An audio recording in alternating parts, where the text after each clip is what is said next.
Welcome, what is up? Thank you for tuning back into the Chaos Slayer. Of course, I am Chris Chaos here with the 411 for Monday Night Raw. This 11th day of December 2017, live from Cleveland, Ohio. Now, everybody say hello to my tree. It's very small. I don't like having huge trees. It's a little tacky because I just don't have the room for it. Let's just be honest. Or let me just be honest. Yes, I know it's not decorated. I'll get to that. But I thought, hey, let's be festive. Let's have a little bit of festivity, whatever, for my video. So, let's all enjoy the lighting of the tree. Well, it's already lit anyway. So, we'll get to that later. First and foremost, I just have to congratulate Sasha Banks and Alexa Bliss for being able to have the first ever match in the United Arab Nation in Abu Dhabi. Look, I talked about this on Friday on Twitter. My heart is like really swells up for those girls. Like it really does, because that to have the first women's match, a first female match of any kind, like publicly, that probably wasn't behind closed doors and whatever. It's awesome. It's absolutely awesome. I love it. I love that they got to do it. I hope that they both feel honored. I bet they do. You know, as of right now, I can't think of any two that were probably better deserving of the spot. You know, as far as the Raw roster goes. So, with that being said, let me just jump right into Raw. The whole Shield being left laying thing is just good to set up for later on in the night. And I still think we're going to get that Samoa Joe Roman Reigns Intercontinental title match at the Royal Rumble. Let's hope, let's hope, let's hope. I'm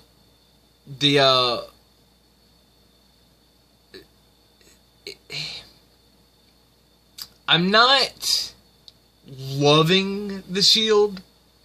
Not this incarnation of them.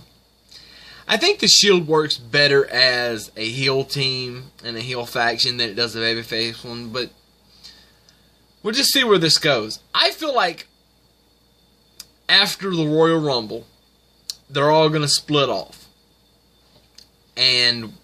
Or, you know, maybe Rollins and Ambrose have the titles back by then. If they do, they'll split away from Roman. They'll all go do their own thing. You know, who knows? Bayley and Mickey versus Paige and Mandy. Look, I love that I finally got a chance to see Mandy Rose on the main roster to see how far she's progressed.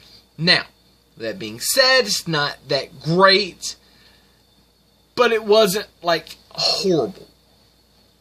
Which is good. As long as it's not horrible. Because you can't be on nationwide, worldwide TV on the USA Network. You can't do it and still be greener than grass shit. Let's just be honest. You have to bring it. I mean, she brought it. It wasn't fantastic or anything. On the job training. Corey said it. Booker said it. This is on the job training, and she needed to be there. This is also why I thought that this didn't need to be Paige. It needed to be Sonya Deville in this match.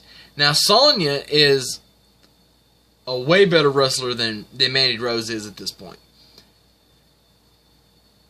That may or may not be by design, whether it's an accident or not. I thought that Sonya needed this because on this scale, you know, Paige is what she is. We know what Paige is.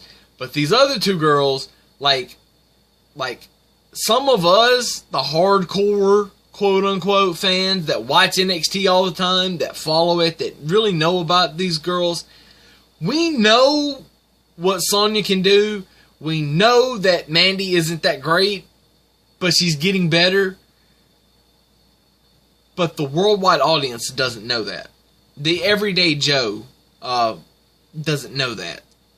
That's why she needs, and I expect her to be in a match of some point, of some type, whether it's a tag match or a singles match, next week on Raw, so prepare for that. I'm glad to see Paige versus Mickey and Bayley. I think there could be money in either one of those stories. We only have to wait and see what transpires out of that. The Bray Wyatt Matt Hardy thing, I mean, it's good. It's good. I don't know where the woken Matt Hardy goes after this. We'll see. Finn Balor basically squashes Curtis Axel. Seth and Sheamus have a really good match.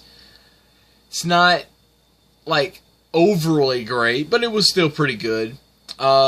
Cedric Alexander wins the second chance Fatal 4-Way because of the Rich Swann incident.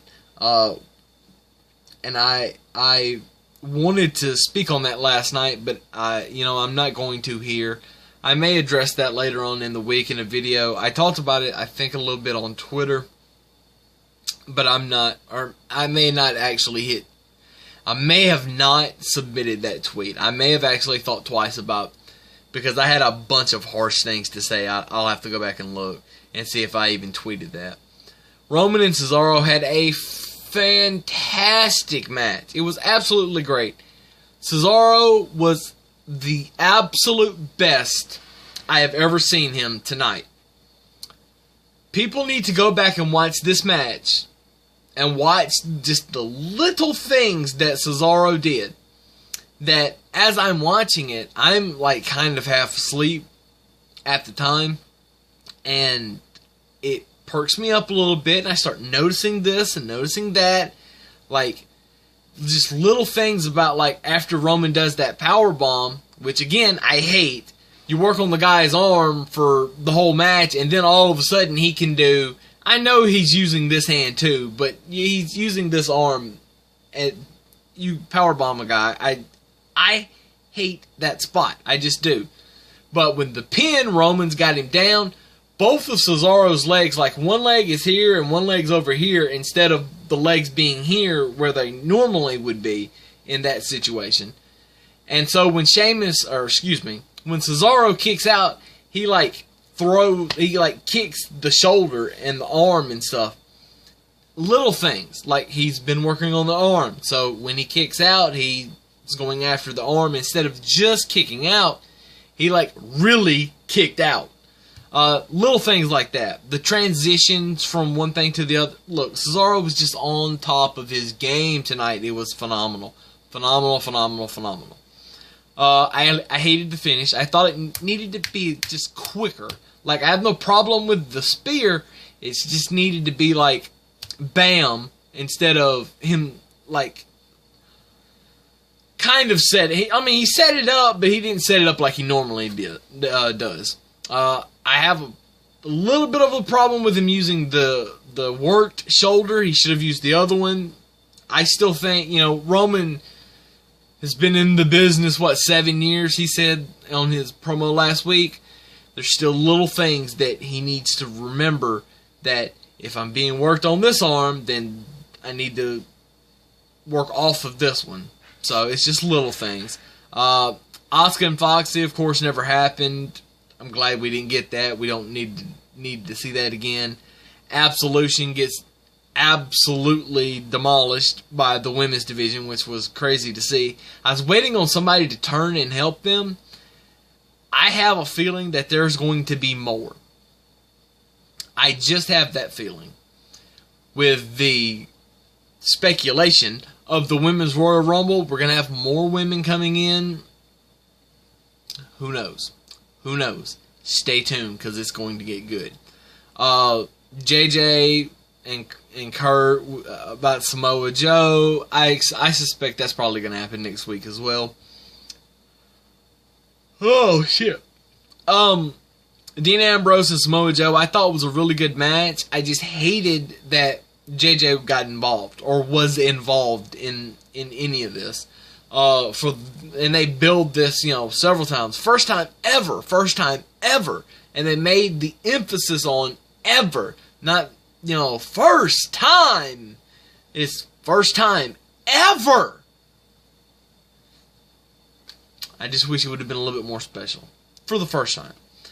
And then, so Samoa Joe wins that. And then, you know, Braun and Kane just kind of are going to kill each other. I have no problem with it. I think that they might as well just go ahead and put both of them against Brock and just make a triple threat. We know Brock's going to keep the title regardless going into WrestleMania. I'm still hoping against a Roman Reigns and Brock Lesnar match. Only time will tell. We'll see how it goes. So now, with that being said, that's all I've got. Deuces. I will see you guys tomorrow night for the 4114 SmackDown Live. You are welcome. I will see you then. Holla.